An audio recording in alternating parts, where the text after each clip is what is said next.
Hello, my name is Glenn Dyer, and you are watching a Dyer-Situation. Today I'm seeing The Legend of Tarzan. Well, we all know what happened the last time I dealt with Tarzan. Well, the thing is, that's kind of giving me a negative opinion of what this movie will be, even though I know it has no connection to that film. Just, I don't know, I guess the idea of Tarzan itself is kind of poison to me because of that movie.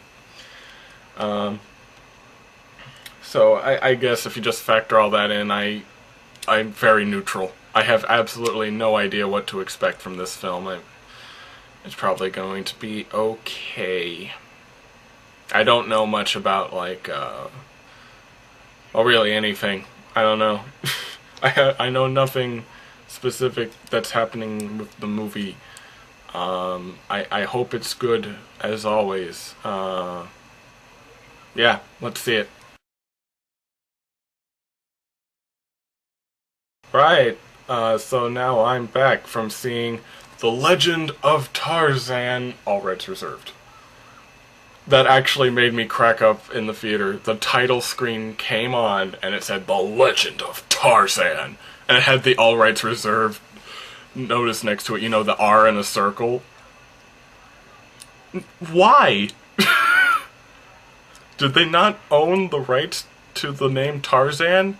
Or if they did, they felt that they need to put in the all rights reserved stamp? It looks so silly. Why did they do that? Nobody does that. It looks terrible. But beyond that, just going beyond that initial hilarity, this movie was kick-ass. Honestly.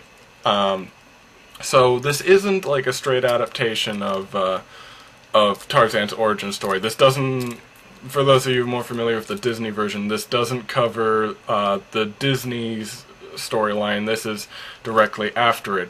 Before you go thinking this is some sort of Alice in Wonderland type thing, this movie actually makes a lot more sense and kind of goes into it assuming you don't know that much about who he is or what he stands for.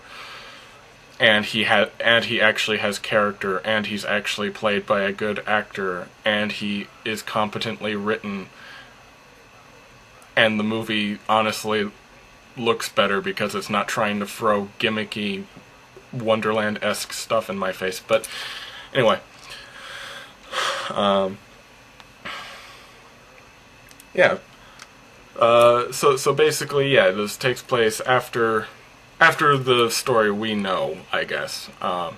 Just general audiences know. I know Edgar Rice Burroughs continued it after he went home, but yeah, essentially he's been in England for a while and doesn't really want to go back to Africa because, you know, Jane has been having trouble with childbirth and he doesn't want to put her under stress and stuff like that. But he's forced to go back there because the King of Belgium is being a dick with the Congo because he just bought it, and he bought the Congo, and and they're thinking that he might have slaves down there, so Tarzan has to go to investigate. And honestly, that's cool. The thing I noticed with this movie is that it seemed to be that it was kind of like a superhero film in a way.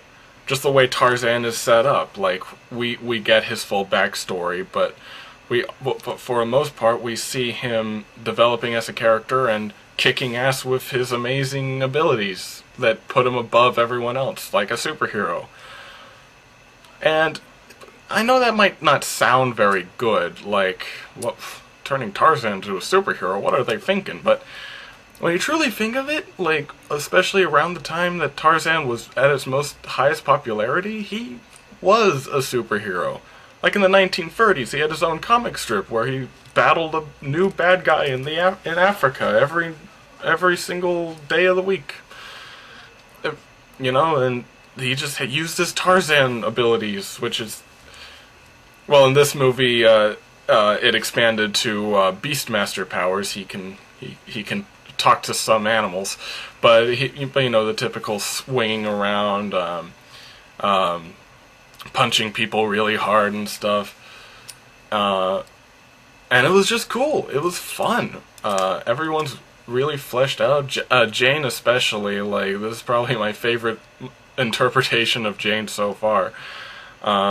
In terms of the original story, this is much more faithful than the Disney version, and especially the 3D movie. And just overall, it's a really fun experience.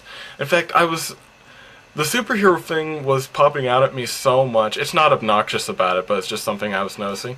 It was popping out at me so much that at the ending, especially since Samuel L. Jackson plays a prominent character in this movie, I was wondering if Samuel L. Jackson's character would come up to him and say, "Let me be honest with you, Tarzan. I haven't been completely straight with my intentions. I've been surveying you to join this league of people who are going to fight for truth and justice. We're calling it a League of Extraordinary Gentlemen." And then the credits just roll or something.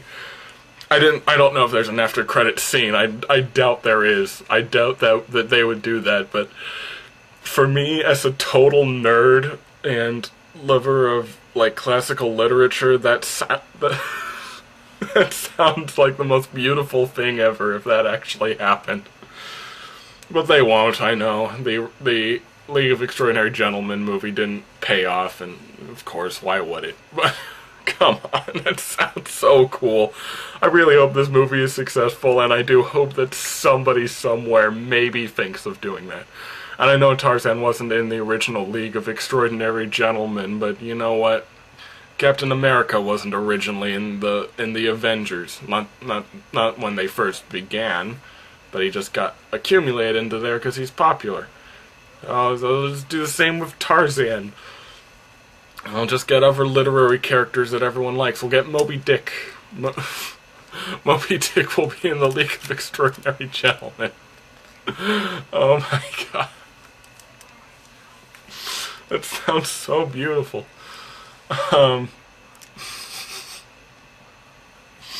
Needs to happen. Needs to happen. So anyway, this was just overall a very enjoyable film. Great action, great characters, great, nice story, and everything's cool in the school with the movie. Yeah. Anything else to say? Don't think so. Go watch the movie, guys! And until next time, I'm Glenn Dyer, and you have been watching A Dire Situation.